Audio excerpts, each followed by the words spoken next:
Let's bring you up to date with the speech that we're going to be talking to Alex Salmond in just a few moments, but first we're going to do that now. Right. The First Minister of Scotland, Alex Salmond, joins us now from Scotland.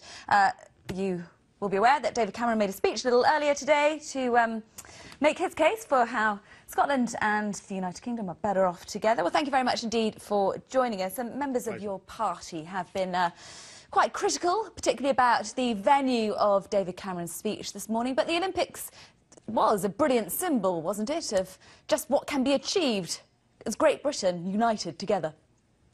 I think the point that was being made is that members of Better Together have been attacking or suggesting there should be no attempt to politicise the Commonwealth Games, which we've been running for the last 6 years, in terms of the run-up to the contest where Scotland takes part as an independent country in the Commonwealth Games. But now, of course, David Cameron goes to the Olympic Stadium to politicise the Olympic Games of 2 years ago. I mean, if I went to Hampden to make a political speech, then I'm sure that the Better Together campaign would be jumping up and down. But I actually think the main thing isn't that. The main thing is that this is a speech delivered from London, ostensibly telling people in England what to do, but actually arguing against Scottish independence. Instead of a debate that the Prime Minister must do in Scotland, a debate with me as First Minister of Scotland about the pros and cons of his argument against independence. And the chance is there because 2 weeks on Monday, he's bringing the UK Cabinet to Dice here in Aberdeen. I've got the Scottish Cabinet on the same day in Portleffen, 10 miles away. You know, the studio's here in the BBC in Aberdeen. Okay. Let's have that debate. Instead of having a sermon from Mount Olympus, let's have a democratic debate in this television studio 2 weeks on Monday, and let's make it game on. OK, well, let's just talk about today's speech first, before we get 2 weeks ahead of ourselves. He made it very clear that he was talking to the people of Wales, of England and Northern Ireland, so it would have been quite bizarre, would it not, to go to Aberdeen or Glasgow to make a speech when he's talking not to the people of Scotland, but to the people of the rest of Great Britain. Well, you should look at the own headline on the BBC online copy. You know, Cameron tells Scots to stay. That's what the BBC interpretation of the speech is. He's saying we want Scotland to say, not telling them what to do. Well, no, I'm referring to your own online copy. I mean, obviously, this is a speech directed at the people of Scotland and against independence. Now, incidentally, I've got no problem whatsoever. I've made speeches in Newcastle, in London, in Liverpool in the last few months about Scottish independence, and I very welcome all views on Scottish independence. I just want the Prime Minister to come and debate with me and stop being such a big fearty. Well, in terms of what the people of England are going to say about this, let's say you are in the Somerset Levels at the present moment and heard your Prime Minister say your priority must be to phone up your friends in Scotland and tell them to vote independence. I think folk in Somerset are more likely to phone up Downing Street, tell the Prime Minister to get his wellies on and come and help them instead of neglecting them, which he's been doing since Christmas. So I don't think this is a Prime Minister who speaks for Britain. I don't think he speaks for England. I think he speaks for a Westminster elite who are totally and utterly out of touch.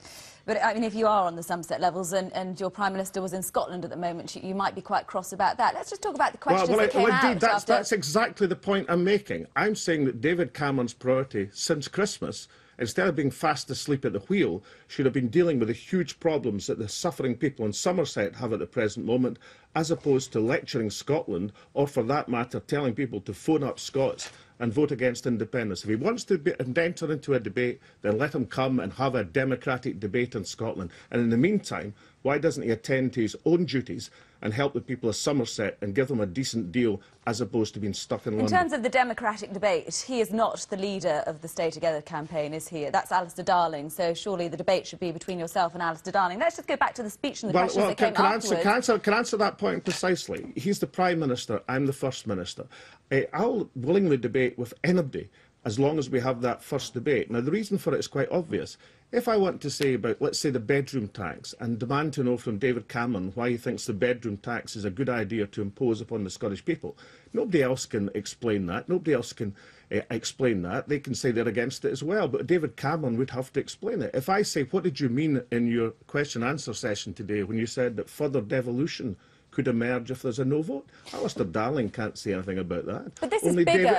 Only David Cameron can say something about that because he's the Prime Minister. Now, there's no way around this. At the the overwhelming moment, majority though, of the people of Scotland want to see that debate. Than Alex Salmond and David Cameron. You happen to be the First Minister of Scotland at the moment. He happens to be the Prime Minister of Britain at the moment. Which is why there should be a debate. This is about the yes campaign and the no campaign, because you won't necessarily be forming the next Scottish government, nor will he the next British government. So this is a debate between the yes campaign and the no campaign. Yes, and the leader of the no campaign, which you may not be aware of, is the former Labour MP is Alistair Darling, and the leader of the yes campaign is the former Labour MP Dennis Canavan. They are the leaders of the respective campaigns.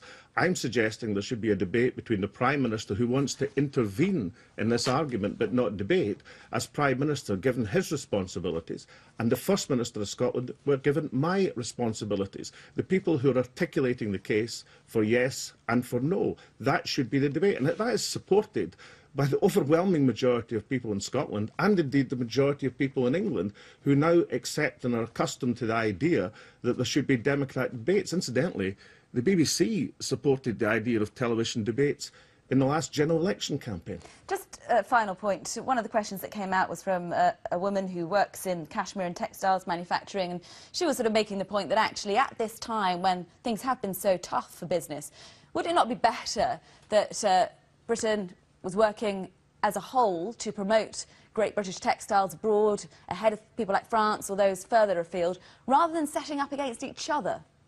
Well, we have an organisation called Scottish Development International, which promotes Scotland internationally. Our record in inward investment and in exports is outstanding. It's far better, actually, than the UK as a whole. We believe that's because we promote the excellence of our products through that Scottish identity. And what I would argue to people elsewhere in these islands is concerned, that they should look for that increased autonomy as well, because that gives them a semblance of economic control. And it's quite significant, incidentally, that since Wales and Northern Ireland followed the path that Scotland has over the last couple of years in terms of inward investment attraction, they've also seen a boost in their inward investment. This idea of centralising things in London is, well, it's maybe good for London, but it's no hope for the rest of the country, which is why I think many people across England, across Wales and across Northern Ireland understand our wish in Scotland to run our own affairs, to benefit our own economy, to get rid of nuclear weapons, not to have the bedroom tax. And basically, David Cameron, who's imposing a range of policies in Scotland that we never voted for, is actually, whether he likes it or not, the embodiment of why people should vote yes in September. Alex Salmond, good to talk to you as always. Thank you very much indeed. Thank you.